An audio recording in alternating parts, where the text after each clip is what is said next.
नमस्कार दोस्तों, मैं दिनेश मालविया यूट्यूब चैनल पे आपका हार्दिक स्वागत करता हूं। बात करेंगे आज नाथ पब्लिकेशन की तृतीय श्रेणी अध्यापक मुख्य परीक्षा लेवल 2 की भूगोल ज्योग्राफी विषय की। विद्यालय विषय है सामाजिक अध्ययन एसएसटी अभ्यास प्रश्न बैंक। प्रश्नों की विस्तृत व्याख्या सहित और राइटर इसके हैं केसी गोदारा।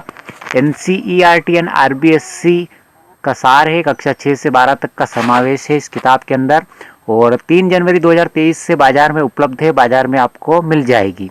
और अंदर की बात करें तो अंदर की बताते हैं आपको।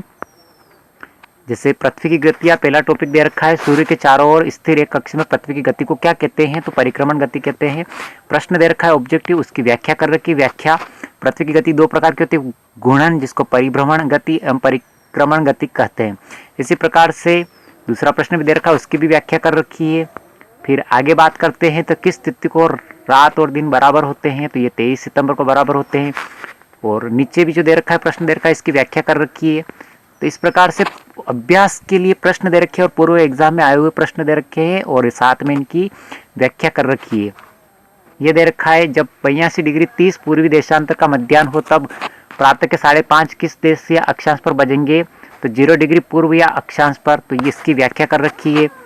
तो इसी प्रकार के प्रश्न आपको इस किताब के अंदर देखने को मिलेंगे। तो थ्योरी की किताब अगर आपने नाथ पब्लिकेशन की पढ़ी या कोई सी भी पढ़ी है तो प्रैक्टिस के लिए, अभ्यास के लिए ज्योग्राफी की यानी भूगोल की एसएसटी वाला है, रीट की जो तैयारी कर रहे हैं 3rd ग्रेड की, वो इसको लाइए और पढ़िए। 12वां टॉपिक दे रखा है ज्वार-भाटा जिसको टाइड कहते हैं। इसमें भी ऑब्जेक्टिव प्रश्न दे रखे हैं और आपको डायग्राम के माध्यम से समझा रखा है, चित्र के माध्यम से।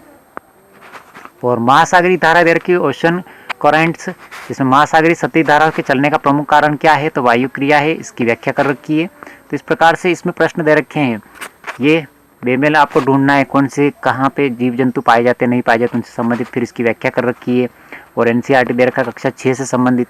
तो ये इस प्रकार के प्रश्न पूछे हैं। पृथ्वी के फेफड़े कहा जाता है तो ब्राजील के उष्ण कटिबंधीय सदाबहार वनों को, इसकी व्याख्या कर रखी है। और एनसीईआरटी कक्षा 7 से पूछा गया प्रश्न है। तो छोटी छोटी क्लासों से पूछे गए प्रश्न हैं जो आपको नहीं आते हैं तो उनको प्रैक्टिस करिए, मजबूत करिए। यानी बड़ी क्लासों के प्रश्न तो हर किसी को आ जाते हैं, लेकिन छोटी क्लासों से संबंधित 6-7 के प्रश्न आप छोड़ देते हो जो आपके कंपटीशन में पिछड़ने का कारण है। तो कंपटीशन में आगे बढ़ने का कारण यही है कि एनसीईआरटी पे फोकस करिए, क्योंकि एनसीईआरटी सिलेबस में सर्वाधिक है और कक्षा 6 से 12 तक की एनसीईआरटी की किताबों का सार इसमें ऑलरेडी दे रखा है। और भी प्रश्न दे रखे हैं, आप देखिए। मलोक्का क्या है, तो मलोक्का वर्षा वनों के लिए विशेष प्रकार के ढालू घर हैं। तो इस प्रकार के प्रश्न इस किताब में दे रखे हैं। CITS के बारे में सत्य नहीं है तो इसके बारे में व्याख्या कर रखी है। भारतीय वन्य जीव संरक्षण अधिनियम कब लागू हुआ, 1972 हुआ, तो इसकी व्याख्या कर रखी है। तो इस प्रकार के प्रश्न इसमें दे रखे हैं। प्राथमिक क्रिया यानी कृषि के अंदर शामिल है ये प्राथमिक क्रिया वगैरह, इससे संबंधित व्याख्या कर रखी कक्षा 8 की एनसीईआरटी की किताब में दे रखा है। और गहन निर्वाह कृषि योग्य विशेषता नहीं है, तो इसमें जो ऑप्शन दे रखे उसके हिसाब से प्रश्न की भाषा इसमें देखिए। तो इसको अगर आप पढ़ोगे तो प्रश्न की भाषा आपकी समझ में आ जाएगी। इस प्रकार के ऑब्जेक्टिव प्रश्न बार बार सोल्व करोगे और पढ़ोगे, आप 2 से 3 बार रिवीजन करोगे, 4 से 5 बार भी करोगे तो आपके कॉन्सेप्ट बन जाएगा कि इस प्रकार के प्रश्न पूछे जाते हैं। तो बहुत सारे प्रश्न जैसे पूर्व एग्जाम पूछे गए हैं। शीतोष्ण घास के मैदानों में की जाने वाली कृषि कौन सी है, तो वाणिज्यिक कृषि है। चावल उत्पादन में अग्रणी देश कौन सा है, चीन है। दूसरा नंबर पर भारत आता है, सुनहरा रेशा के रूप में जाना जाता है, तो पटसन जिसको जूट भी कहा जाता है। कॉफ़ी का अग्रणी देश कौन सा है, ब्राज़ील है। और भारत की बात करें तो कर्नाटक के अंदर कॉफ़ी का उत्पादन ज़्यादा किया जाता है।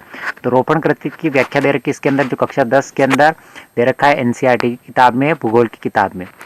इसके बाद फोर्ट ग्लेस्टर अवस्थित है कहाँ पे, महाराष्ट्र के अंदर। भारत का मैनचेस्टर कहा जाता है अहमदाबाद को, क्योंकि सर्वाधिक कपड़ों का उत्पादन अहमदाबाद में किया जाता है।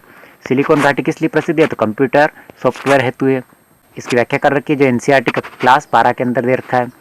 तो केसी गोदारा सर ने बहुत शानदार मेहनत की है इन किताबों को लिखने के लिए, बहुत शानदार किताब है। भूगोल के लिए राजस्थान का भूगोल के लिए तो HP टेलर सर की किताब है। और SST के लिए स्पेशल भूगोल की केसी गोदारा सर ने किताब निकाली, 3 जनवरी 2023 से बाजार में उपलब्ध हो जाएगी। और बहुत शानदार किताब है। आपने किताब का रिव्यू देखा, कैसा लगा वीडियो, लाइक शेयर सब्सक्राइब जरूर करें। और नाथ पब्लिकेशन की किताब है तो वैसे 1st ग्रेड में बहुत सारे प्रश्न पूछे गए, 2nd ग्रेड में पूछे गए, और रीट में यानी 3rd ग्रेड के लिए भी बहुत महत्वपूर्ण साबित होने वाली किताबें हैं।